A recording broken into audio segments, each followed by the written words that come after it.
Hapin valixhet e shqiptarëve, doganierët amerikanë gjejnë brenda sallam dhe presh. Shqiptarët njihen shpesh për gjetjet e tyre. Secili prej jush ju ka ndodhur që sa herë udhtoni drejt të afërmve tuaj jashtë vendit, valixha juaj në vend të rrobave mbushet me ushqime madje in Albania, edhe pse ndaluar. Një histori e tillë ka ndodhur dhe me dy shqiptarë që udhtonin drejt Shteteve të Bashkuara të Amerikës. Autoritetet doganore në aeroportin e Filadelfias në Shtetet e Bashkuara të Amerikës përmes një qeni detektor zbuluan 14 kg produkte ushqimore të ndaluara në valixhet e tyre.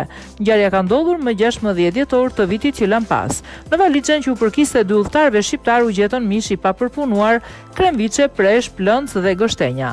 Specialistët gjetën në mesin e gështenjave dhe 2 insekte të gjalla. Autoritetet i sekuestruan ushqimet dhe i lanë udhëtarët të vazhdojnë vizitën e tyre në Filadelfia. Të gjitha gjërat u sekuestruan dhe u shkatëruan.